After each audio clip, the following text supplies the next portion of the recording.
Archie Moore era. The modern light heavyweight championship lineage begins in the early 1950s with Archie Moore, the longest reigning world light heavyweight champion in history.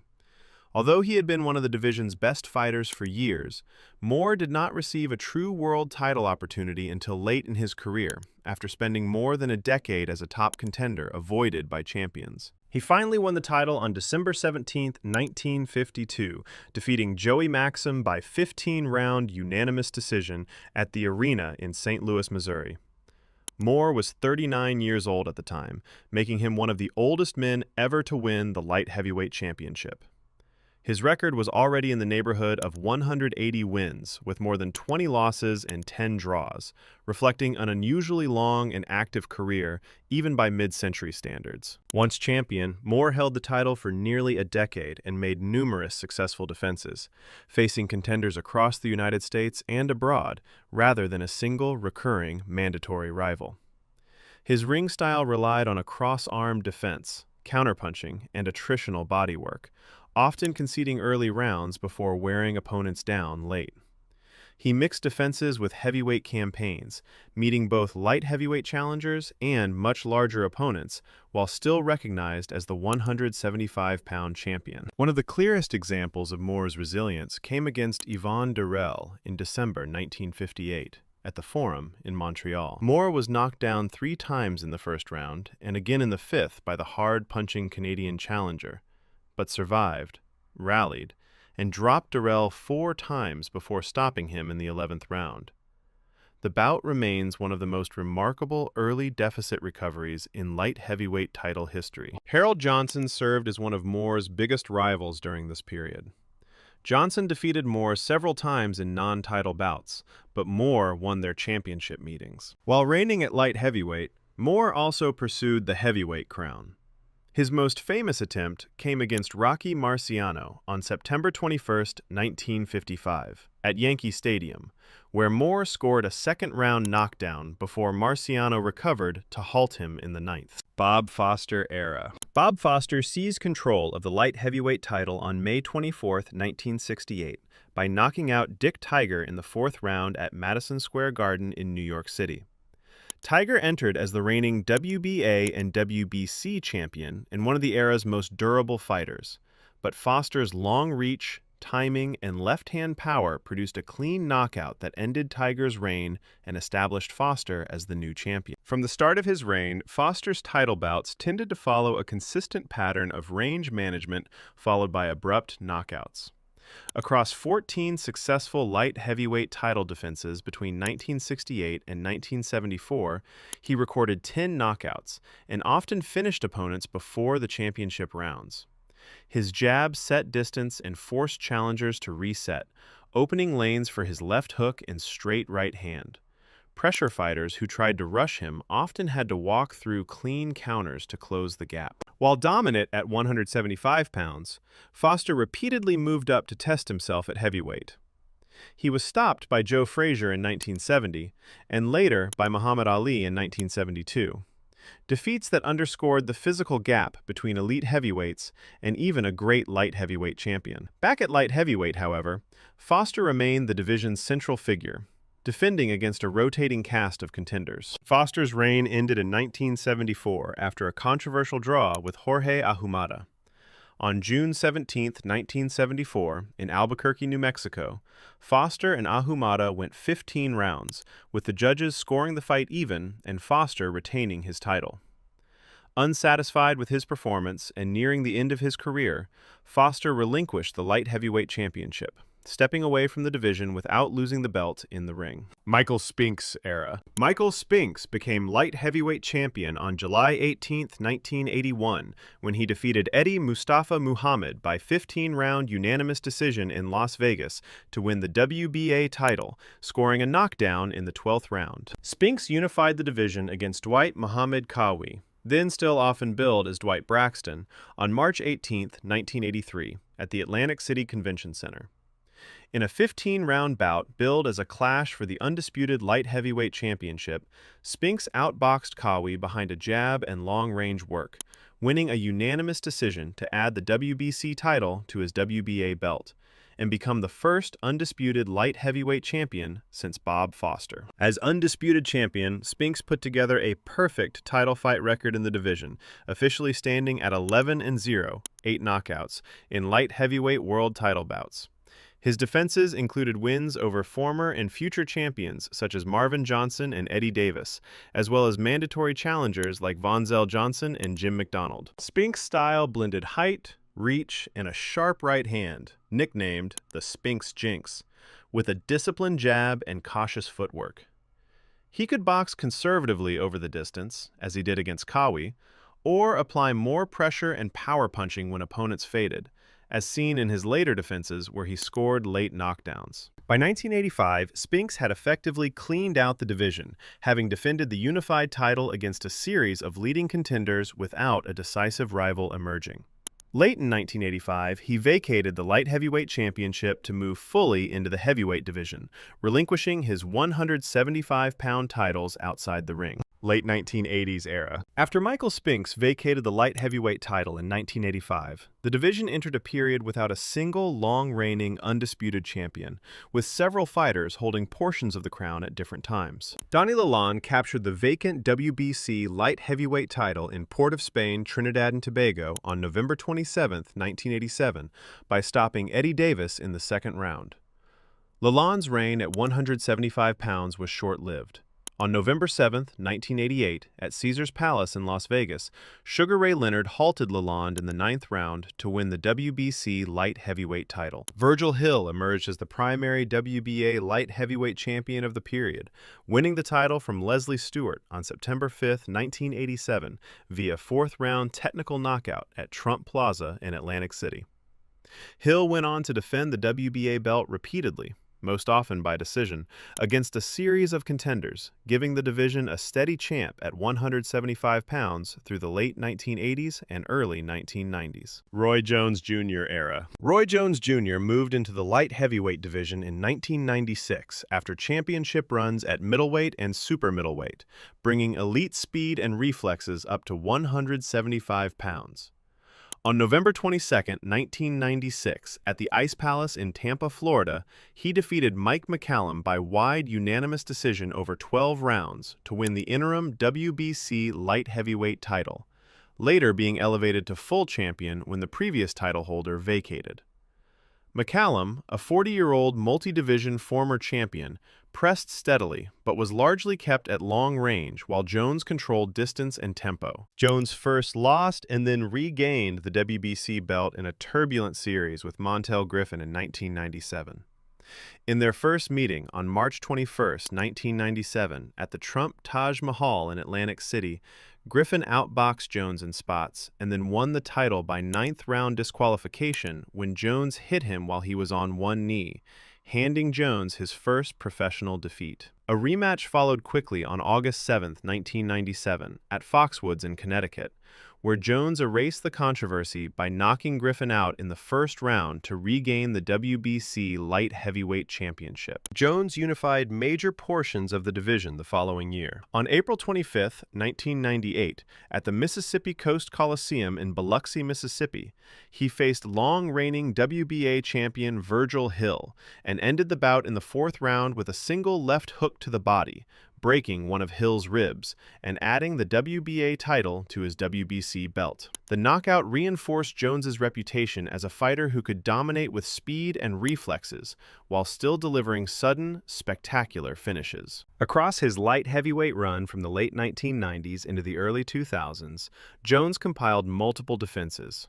His blend of hand speed, unorthodox counters, and ring generalship made him the era's defining 175-pound fighter and set the stage for his eventual move to heavyweight, where he later defeated John Ruiz for a version of the heavyweight championship, before returning to light heavyweight. 2000s era. In the early 2000s, the light heavyweight division was defined by a shifting rivalry among Roy Jones Jr., Antonio Tarver, and Glenn Johnson.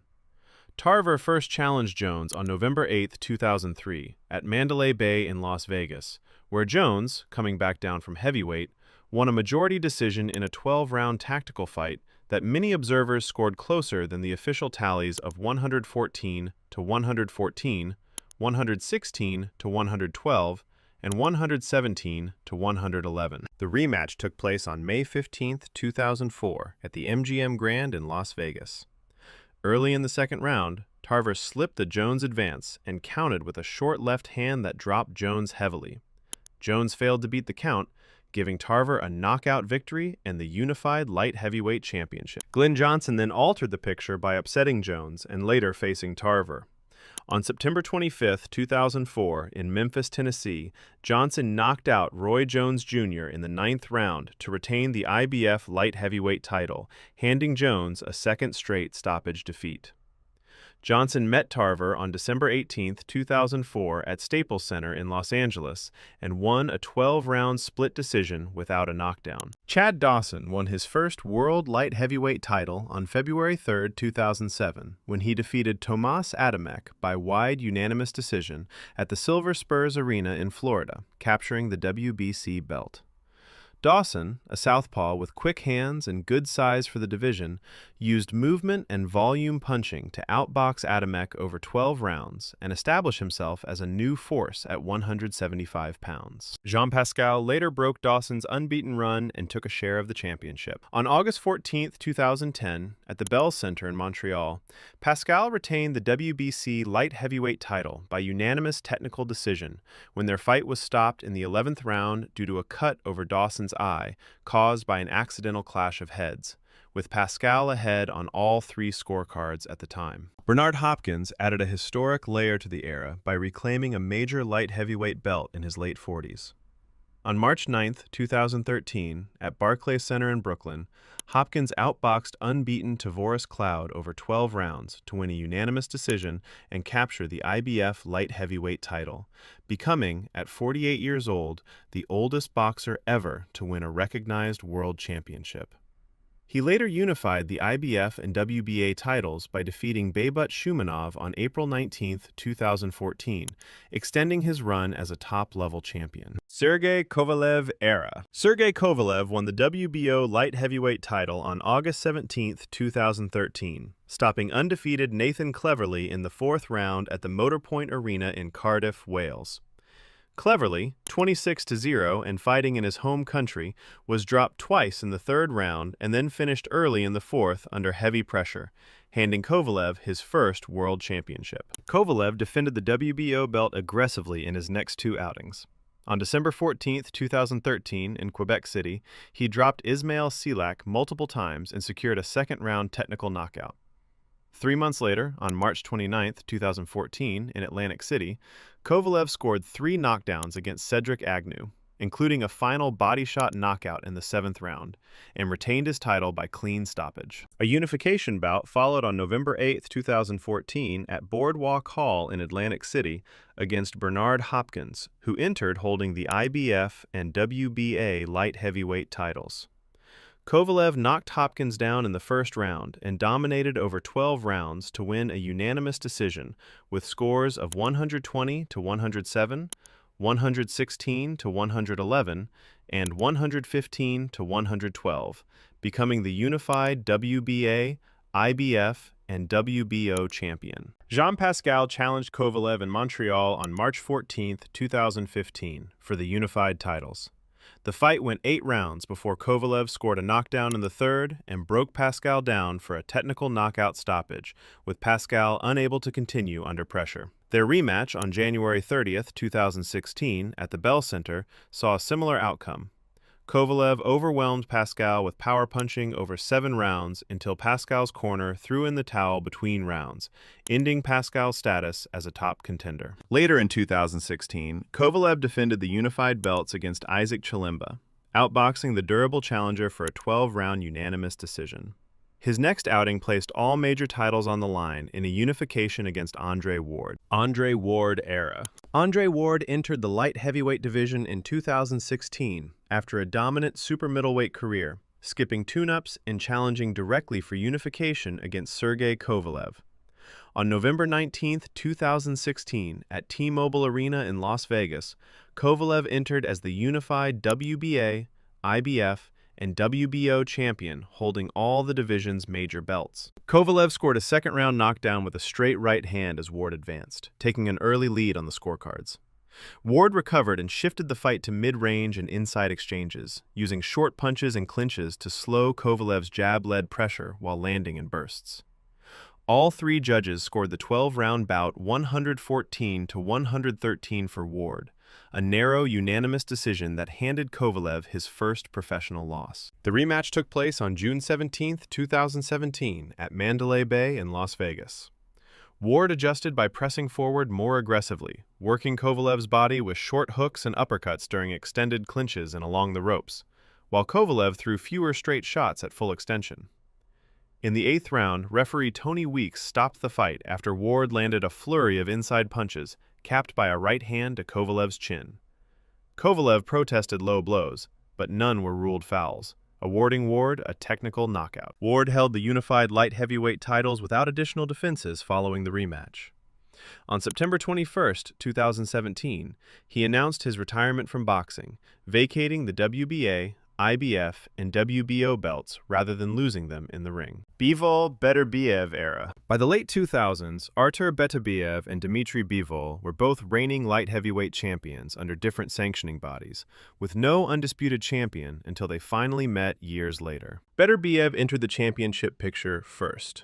On November 11, 2017, he won the vacant IBF light heavyweight title by stopping Enrico Colling in the 12th round in Fresno, California. The fight was competitive early, with Colling surviving sustained pressure before being dropped twice in the final round. Beterbiev entered the bout 12-0, all wins by knockout. Beterbiev expanded his championship reign through unification rather than routine defenses. On October 18, 2019, he faced undefeated WBC champion Alexander Gvozdyk in Philadelphia. Gvozdyk controlled stretches of the early rounds and was ahead on 2 of the 3 scorecards, but Beterbiev increased his output and physical pressure as the fight progressed, stopping Gvozdyk in the 10th round to unify the IBF and WBC titles. In June 2022, Beterbiev added the WBO belt by stopping Joe Smith Jr. in the 2nd round at Madison Square Garden, scoring multiple knockdowns before the referee halted the bout. At that point, Beterbiev held 3 major light heavyweight titles and had stopped every opponent he faced as a professional. Bivol's rise followed a different path. He won the WBA interim light heavyweight title on May 21, 2016, defeating Felix Valera by unanimous decision at Khimki Arena near Moscow. Bivol scored 2 knockdowns and won wide on the scorecards while controlling distance and tempo. He was elevated to full WBA champion in 2017 and began a series of title defenses. His most prominent victory came on May 7, 2022, when he defended the WBA title against Canelo Alvarez at T-Mobile Arena in Las Vegas. Bivol controlled range throughout 12 rounds, preventing prolonged pressure and winning a unanimous decision by scores of 115 to 113 on all 3 cards. From 2022 through 2024, the division remained split. Beterbiev continued defending his unified titles through stoppages, while Bivol remained unbeaten and active as WBA champion. On October 12, 2024, the two met in Riyadh with all 4 major light heavyweight titles on the line. Beterbiev won by majority decision, giving Bivol his first professional loss and becoming the undisputed champion. A rematch took place on February 22, 2025, again in Riyadh. Bivol increased his activity and maintained tighter positional control, winning a majority decision to hand Beterbiev his first career defeat and reclaim the undisputed championship.